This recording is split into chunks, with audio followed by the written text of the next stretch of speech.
2500년이나 된 고전, 바로 공자의 논어 속에 오늘날 우리 직장인들을 위한 프로의 기술이 숨겨져 있다면 어떨까요?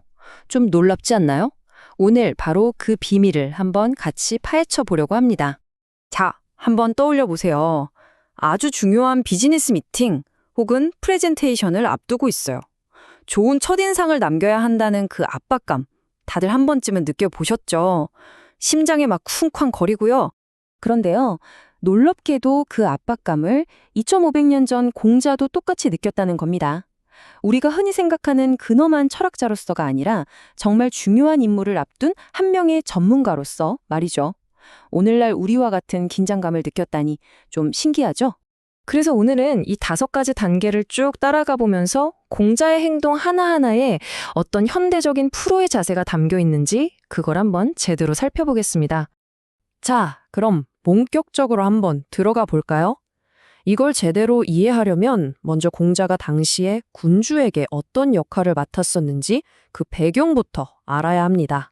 공자는 빈이라는 역할을 맡았다고 해요. 이 한자를 자세히 한번 보세요. 왼쪽에 손수변이 붙어 있죠? 이게 아주 중요한 포인트입니다. 그냥 옆에서 말로만 안내하는 그런 수동적인 역할이 아니었다는 거죠. 직접 자기 손으로 정성을 다해서 손님을 챙기는 아주 적극적이고 능동적인 총책임자였던 겁니다. 네, 바로 이 빈이라는 역할에서 프로의 태도가 시작됩니다.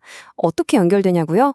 핵심은 바로 내면의 진심, 그 보이지 않는 마음을 눈에 보이게 만드는 것, 거기서부터 출발합니다. 논어를 보면 당시 공자의 모습을 딱 2가지 핵심적인 표현으로 묘사하고 있어요. 먼저 색발여야, 얼굴빛을 아주 진지하고 긴장된 듯이 싹 바꿨다는 거고요. 그리고 족곽여야, 발걸음은 재빠르면서도 동시에 무겁고 신중하게 옮겼다는 겁니다. 와, 정말 온몸으로 집중하고 있는 그 진지함이 느껴지지 않나요? 그런데 여기서 정말 재밌는 부분이 있어요. 바로 이 2번째 구절, 족곽요야인데요. 이 발걸음에 대한 묘사 속에 아주 깊은 의미가 숨어 있습니다. 자, 곽이라는 한자를 한번 뜯어볼까요? 발족자에 가죽혁자가 합쳐져 있는데 여기서 혁은 무겁다는 뜻으로도 쓰입니다. 그러니까 발걸음이 빠르긴 빠른데 결코 가볍거나 경솔하게 날아다니는 게 아니라는 거죠. 딱 필요한 만큼의 속도를 내면서도 무게중심이 잡혀있는 그야말로 전문가 특유의 통제된 속도감을 이 한 글자로 보여주는 겁니다. 대단하죠? 근데 이 모습을 지켜보던 제자, 자로가 좀 의아했던 모양이에요. 그래서 이렇게 묻죠. 스승님, 손님 맞이하실 때 너무 긴장하시는 거 아닙니까? 좀 편안하게 하셔도 되지 않나요? 하고 말이죠. 충분히 할 수 있는 질문이죠. 이 질문에 대한 공자의 대답이 정말 프로의 자세가 뭔지를 보여줍니다. 이건 그냥 손님 맞이가 아니라 나라의 중대사다. 내 이 진지함은 단순한 긴장이 아니라 이 일에 대한 나의 책임감을 보여주는 것이다. 예의가 부족하면 상대를 불쾌하게 할 수도 있다. 라고 말이죠. 결국 뭐예요? 이 적당한 긴장감이야말로 상대에게 나는 당신과의 일을 매우 중요하게 생각합니다. 라고 보내는 가장 강력한 신뢰의 메시지였던 겁니다. 자, 이렇게 내면에 꽉 찬 책임감은 자연스럽게 겉으로 드러나는 모든 움직임, 즉 품격으로 이어지게 됩니다. 과연 프로의 움직임, 그 몸짓에는 어떤 특별함이 있었을까요? 논어는 공자의 우아한 움직임을 설명하기 위해서 정말 아름답고 인상적인 표현을 하나 씁니다. 바로 익여야라는 말인데요. 이겨야, 이게 무슨 뜻이냐면요. 마치 새의 날개와 같다는 겁니다.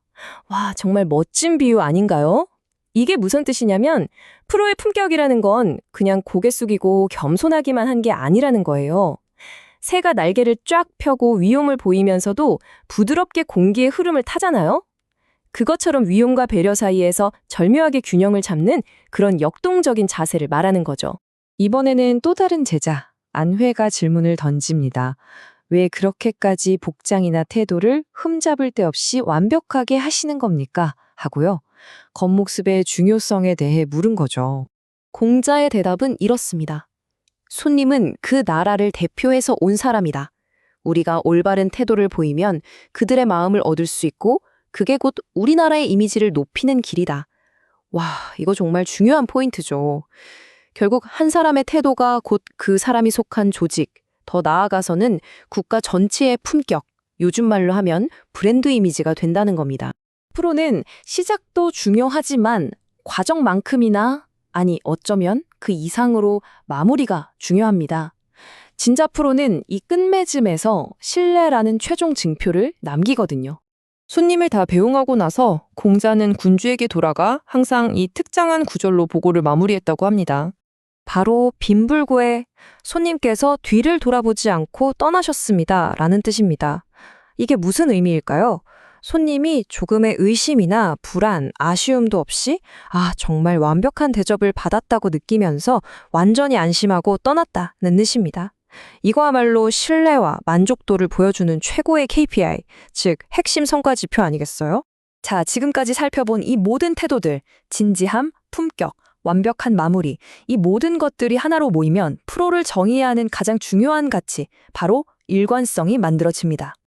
우리가 흔히 한 입으로 두말한다고 하죠. 일구이연입니다. 이런 비일관성은 신뢰를 깎아먹죠. 하지만 공자가 보여준 건 예치, 즉 예의와 원칙에 기반한 일관된 행동이었습니다. 이런 태도야말로 단단한 신뢰를 쌓아 올리는 힘이 되는 거죠.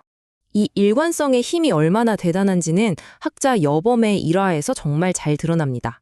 한 번은 연회해온 사신이 음식이 차갑다고 막 불평을 하는, 자칫하면 외교 문제로 번질 수 있는 위기 상황이 닥쳤어요. 이때 여범 어떻게 했을까요? 내 담당 아닌데 하고 피하지 않았습니다. 즉시 주방으로 달려가서 책임지고 문제를 해결하려고 했죠. 물론 주변에서 반대도 있었어요. 하지만 그는 손님을 만족시키는 것이 곧 군주에 대한 저의 임무입니다. 라면서 아주 차분하고 유연하게 소통했습니다. 결국 어떻게 됐을까요? 문제는 깔끔하게 해결됐고 사신은 오히려 그의 신속하고 진심 어린 태도에 감동해서 칭찬을 아끼지 않았다고 합니다. 보세요. 일관된 책임감 있는 태도가 위기를 기회로, 불만을 신뢰로 바꾼 겁니다. 자, 오늘 우리가 함께한 여정의 핵심 한번 정리해 볼까요? 진지함, 품격, 깔끔한 마무리, 그리고 일관성. 이 모든 태도의 디테일은 단순한 매너가 아니라 프로의 실력 그 자체입니다. 자, 이제 마지막으로 여러분께 질문 하나를 남기면서 마무리할까 합니다. 오늘 여러분의 태도는 주변 사람들에게 어떤 기억으로 남게 될까요? 여러분의 프로페셔널리즘은 과연 어떤 모습으로 기억되고 있나요? 한 번쯤 깊이 생각해 볼 문제인 것 같습니다.